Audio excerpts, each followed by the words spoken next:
بالله من الشيطان الرجيم بسم الله الرحمن الرحيم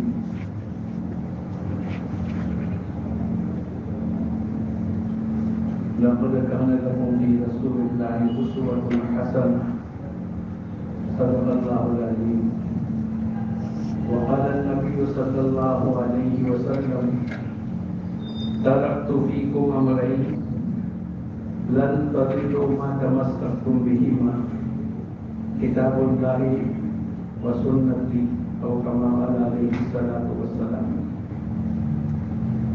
بھائی دوستو بزرگو، زندگی میں سب سے بڑی نعمت جو اللہ کی طرف سے انسانوں کو ملتی ہے وہ ہدایت کی نعمت ملتی ہے۔ اگر ہدایت کی نعمت مل گئی تو آدمی کی دنیا بھی اچھی بنے گی، آخرت بھی اچھی بنے گی،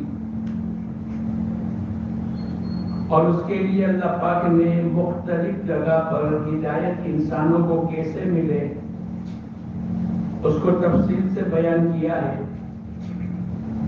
ایک جگہ فرمایا وَيَهْدِي إِلَيْهِ مَن يُنِيبُ، جو انابت اللہ کرے گا، اللہ کی طرف رجوع کرے گا، اللہ پاک ایسے انسانوں کو ہدایت دیں گے۔ وَالَّذِينَ جَاهَدُوا فِينَا، جو ہمارے راستے میں جد و جہد کرے گا، اللہ پاک اس کو ہدایت دیتے چلے جائیں گے۔ ایک جگہ اللہ پاک فرماتے ہیں وَبَشِّرْ عِبَادِ، خوشخبری سنا دیجئے ان بندوں کو، الَّذِينَ يَسْتَمِعُونَ الْقَوْلَ، جو دھیان لگا کر دین کی باتوں کو سنتے ہیں، وَيَتَّبِعُونَ أَحْسَنَ، اور اچھی طریقے سے عمل کرتے ہیں، أُولَئِكَ الَّذِينَ هَدَاهُمُ اللَّهُ وَأُولَئِكَ هُمُ الْأَلْبَابُ، یہی لوگ دنیا میں ہدایت یافتہ ہے اور یہی لوگ دنیا میں عقل مند ہیں۔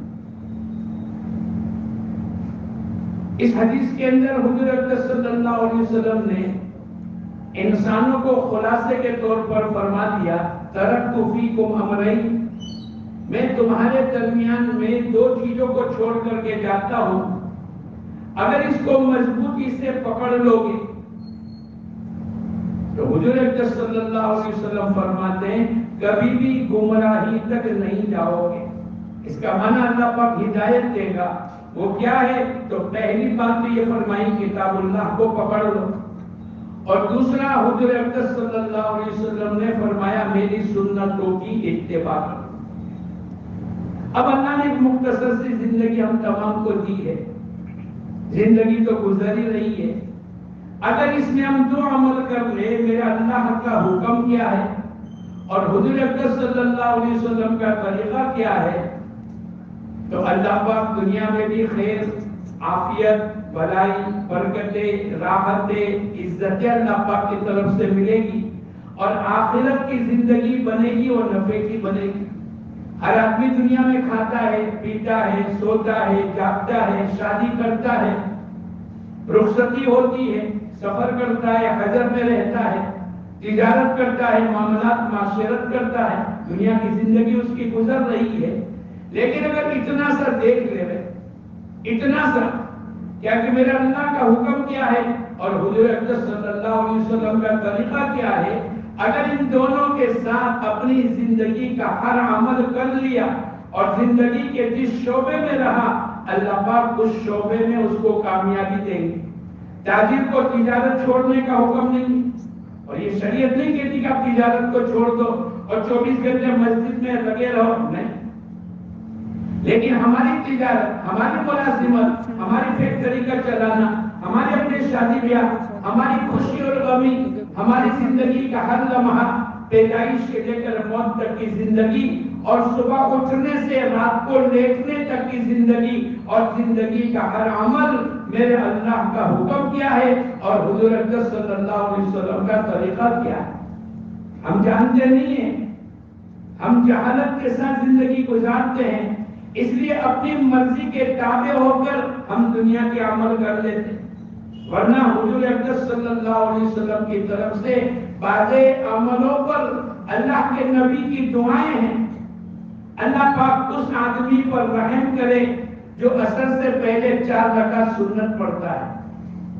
اگر ہم مجمع کو پوچھیں کہ اثر سے پہلے 4 رکعت کا کیا ثواب ہے تو مجمع غافل ہے، مجمع کو پتہ ہی نہیں ہے۔ حالانکہ پیارے نبی کی دعا، ارے بولو کسی بزرگ کی دعا مل جاوے آدمی کتنا خوش ہو جاتا ہے۔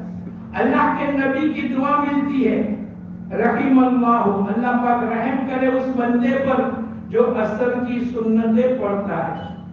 اب جس کو یہ پتہ چل جاوے کہ میں اثر کی سنتیں پڑھوں گا تو اللہ کے نبی کی دعائیں کبھی بھی رد نہیں ہوگی، اور اللہ پاک ہم کو رحمت کی چادر میں ڈھانپ دیں گے، تو اس کی 4 رکعت میں 5-6 منٹ کا خرچ کرنا اس کو دنیا اور آخرت کے بنانے میں کامیابی دے۔ ایک آدمی گھر سے نکلا، میں اور آپ نکلتے ہیں، لیکن غفلت ہے، جہالت ہے، علم سے ناواقفیت ہے، اس کی بنیاد کے اوپر ہم نکل جاتے ہیں۔ لیکن حضور صلی اللہ علیہ وسلم فرماتے ہیں جب بندہ گھر سے نکلے بسم اللہ توکلت علی اللہ، چھوٹا سا جملہ ہے، اگر اتنا کسی نے پڑھ لیا، اب حضور حدیث کے اندر حضور صلی اللہ علیہ وسلم نے 3 بشارتیں دی ہیں کہ تیری حفاظت کر دی گئی، اب تو گھر سے باہر نکلے گا تو اللہ کی حفظ و امان میں رہے گا۔ اس سے بڑھ کر دنیا میں کیا ہو سکتا ہے؟ لوگ سیکیورٹی مانگتے ہیں اور Z+ مانگتے ہیں، لیکن ہمارے نبی نے تو ہر آدمی کو ایسی سیکیورٹی دی ہے کہ اللہ پاک کی طرف سے جب وعدہ کیا گیا کہ تیری حفاظت کر دی گئی، تیری کو ہدایت دی گئی، اب تو جس کام کے لیے نکلے گا اب تیرے کو راستہ ملتا چلا جائے گا، اور تیسرا یہ فرمایا تیری کفایت کر دی جائے گی، وَقَفَى بِاللَّهِ وَكِيلًا، جس کے کفیل اللہ بن جاوے۔ بولو دنیا میں اس کے علاوہ کسی اور چیز کی ضرورت ہے، لیکن آدمی غفلت کر لے۔ یہ جو زندگی اللہ پاک نے دی ہے، زندگی میں جو بھی عمل کرے، وکیل بنے، ڈاکٹر بنے، انجینئر بنے، بہت بڑی ڈگری کا مالک بنے، بہت بڑے دنیا کا تاجر بنے، لیکن ان دونوں چیزوں کے اندر حضور اقدس صلی اللہ علیہ وسلم فرماتے ہیں سچا امانتدار تاجر، سچا امانتدار تاجر قیامت کے دن انبیاء، صدیقین اور شہداء کی صف میں کھڑا کر دیا جائے گا۔ چاروں طرف سے فتنے ہیں، لوگ حالات میں ہیں، کیا عمل کرے؟ حضور اقدس صلی اللہ علیہ وسلم نے بتلایا کہ جمعہ کے دن سورہ کہف کا پڑھ لینا، آدھا پارہ ہے، 10 منٹ کا وقت لگے گا، 15 منٹ کا وقت لگے گا، لیکن آپ نے کتنا بڑا وعدہ فرمایا۔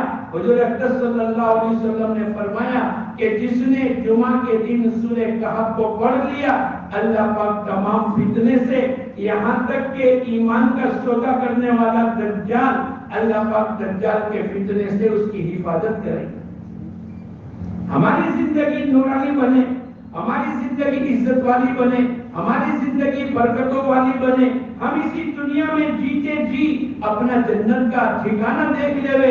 حضور اقدس صلی اللہ علیہ وسلم نے فرمایا جو آدمی درود شریف پڑھتا ہے کتنا بڑا ثواب، 10 گنا معاف، 10 نیکیاں، 10 درجات بلند، اللہ پاک کی طرف سے رحمتیں اترے۔ اس کے علاوہ اگر کوئی 300 مرتبہ جمعہ کے دن پڑھ لے تو کثرت سے درود شریف پڑھنے والوں میں شمار ہوگا، اور اگر کوئی آدمی 1000 مرتبہ پڑھ لے، حضور اقدس صلی اللہ علیہ وسلم کی زبان مبارک سے جو سچوں کے سچے ہیں، آپ کی بات کبھی بھی غلط نہیں ہو سکتی ہے۔ پہاڑ اپنی جگہ کو بدل سکتا ہے، سمندر اپنے بہاؤ کو بدل سکتا ہے، آسمان زمین پر آ جاوے، زمین آسمان میں چلی جاوے، یہ تو دنیا میں ہو سکتا ہے، میرے نبی کی بات کبھی بھی غلط نہیں ہوگی۔ اللہ کے نبی نے ارشاد فرمایا 1000 مرتبہ اگر درود شریف پڑھ لیتا ہے، مرنے سے پہلے اللہ پاک اس کو جنت میں اپنا ٹھکانہ بتلا۔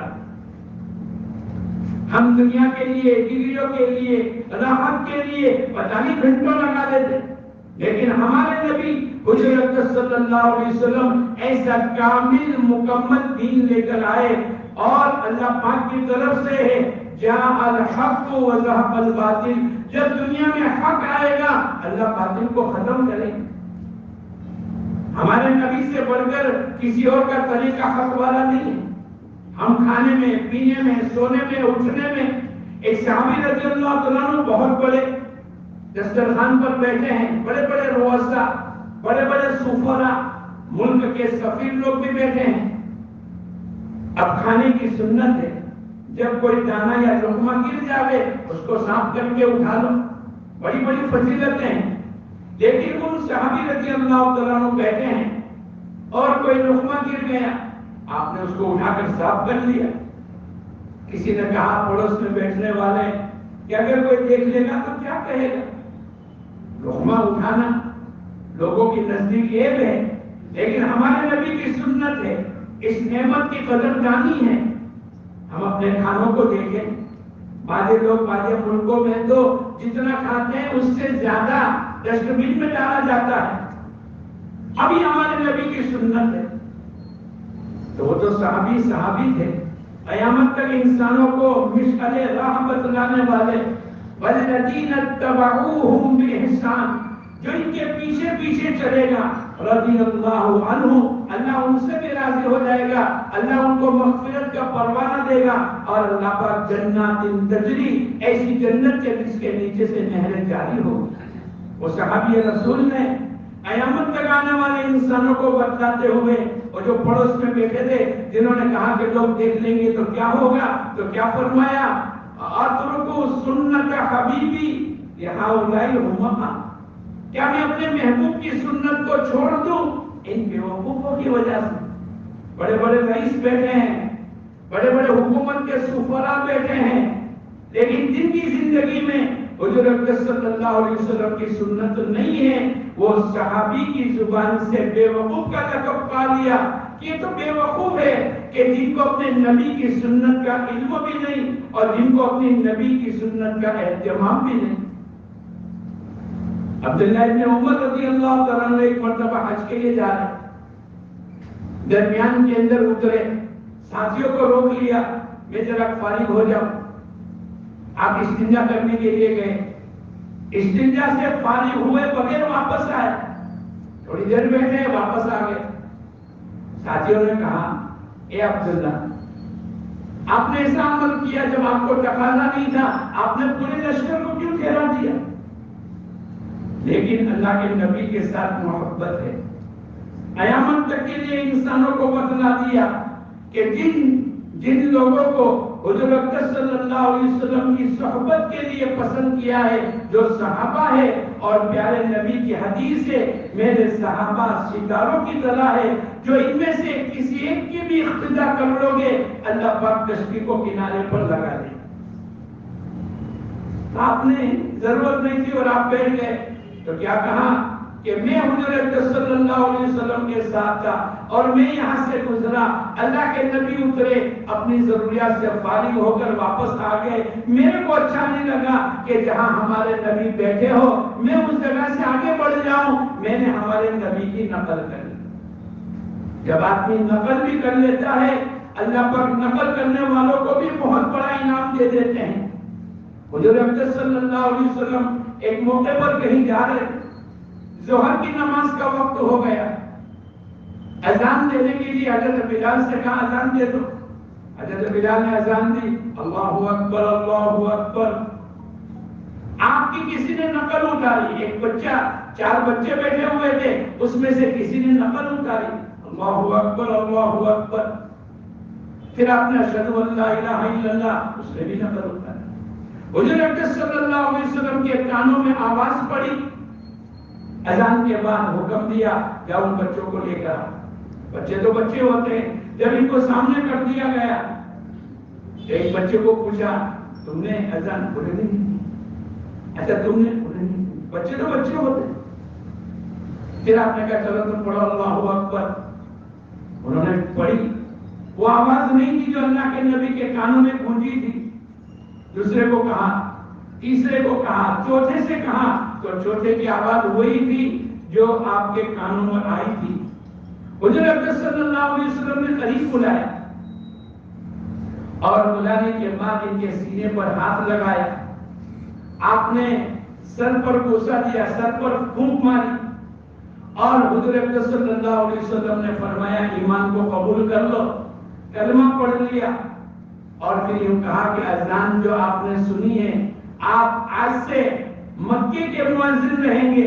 حضرت بلال مدینہ کے مدینہ منورہ کے مؤذن ہیں، اور آپ اس بچے کو کہا جس کا نام ابو محذورہ تھا کہ آپ مکے کے مؤذن رہیں گے۔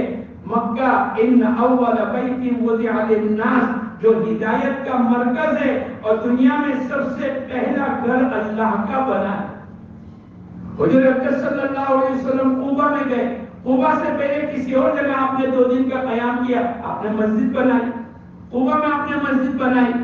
آپ نے مدینہ منورہ پہنچ کر 2 یتیم بچوں کی زمین کو خرید کر کے پہلے تو جہاں کہیں مسلمان جاتا ہے اپنے ایمان کی حفاظت کر لیتا ہے۔ ابو محذورہ سے کہا کہ تم مکے کے مؤذن رہیں گے، اللہ کے نبی کی اور اذان کی آواز کی نقل اتارنے کی برکت سے لکھنے والوں نے لکھا ہے کہ ان کے خاندان کے اندر 300 سال تک مسجد حرام مکے کی مسجد کے مؤذن بنے رہے۔ ابو محذورہ، پھر ان کے بیٹے، پھر ان کے بیٹے، یہاں تک کہ 300 سال تک اذان کی خدمت کی ذمہ داری اسی خاندان کے سپرد ہوئی۔ کیا ہوا کہ نقل اتاری، میں اور آپ بھی نقل اتاریں گے۔ حضور اکرم صلی اللہ علیہ وسلم اپنے گھر والوں کے ساتھ کیسے رہتے تھے؟ آنا زنی نہیں، لڑائی جھگڑا نہیں، ایک دوسرے کی بات کو کاٹنا نہیں۔ ایک مرتبہ آپ ام سلمہ کے گھر پہنچے، ام سلمہ سے کہا کچھ کھانے کی چیز ہے، تو گھر میں کوئی چیز نہیں تھی۔ ام سلمہ نے بڑی دبی ہوئی آواز سے یوں کہا صرف سرکہ ہے۔ سر کے ساتھ بھی کھانا کھا لیتا ہے، لیکن کسی چیز میں ڈال کر ڈائریکٹ سرکہ آدمی تو بڑا کھٹا بھی ہوتا ہے اور آدمی تو ذائقہ دار نہیں ہوتا۔ لیکن چونکہ گھر میں کوئی چیز نہیں تھی تو تھوڑی سی دبی آواز کے اندر کہ اللہ کے نبی نے کھانا مانگا اور میرے گھر میں کھانا نہیں۔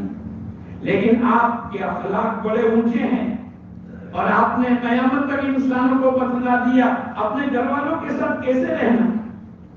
تو آپ نے کہا ام سلمہ، حدیث کے اندر کتابوں میں اس کا بیان لکھا ہوا ہے اور آپ نے تعریف کرتے ہوگا بہترین سالن تو سرکہ ہے۔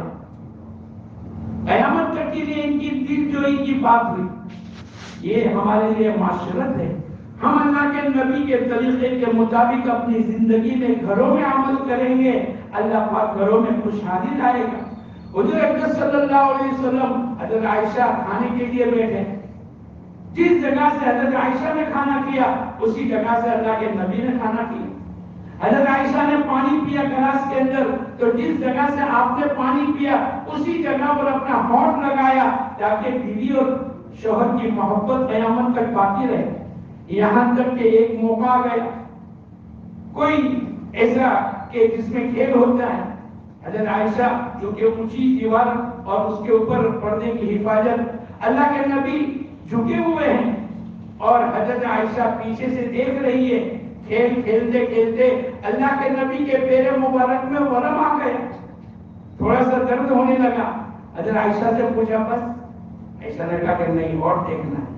آپ نے اپنے پیر کو، اور جیسے آدمی تھک جاتا ہے اپنے پیروں کو بدل دیتا ہے، اس طریقے سے بدل کر اپنی بیوی کی خواہشات کو پوری کی، اپنے گھر کے معاشرے کو صحیح کرنے کے لیے لقد کان لکم فی رسول اللہ اسوۃ حسنہ، بہترین نمونہ اگر اللہ کے نبی کی زندگی سے ہم اگر لے کے چلے جائیں گے، اس کے لیے دوستوں بزرگوں ہم اپنے بچوں کو حافظ بناوے، عالم بناوے، مکاتب کا نظام قائم کرے۔ ایسا نہ ہو کہ چلو دنیا جہاں چلی ہم بھی وہیں چلے، نہیں دوستوں بزرگوں، ضرورت ہے امت کی کشتی کو کنارے پر لگانا ہے اور باطل نرگوں سے ان کو نکالنا ہے اور دنیا میں جہالت کے نشے سے نکال کر ان کو علم کی سیرابی دے کر ان کو دنیا اور آخرت کی کامیابی دلانی ہے۔ تو دوستو بزرگوں، اللہ نے موقع دیا ہے، زندگیاں دی ہے، یہ زندگی دنیا کے لیے نہیں۔ ان صلاتی و نسکی و محیای و مماتی للہ رب العالمین،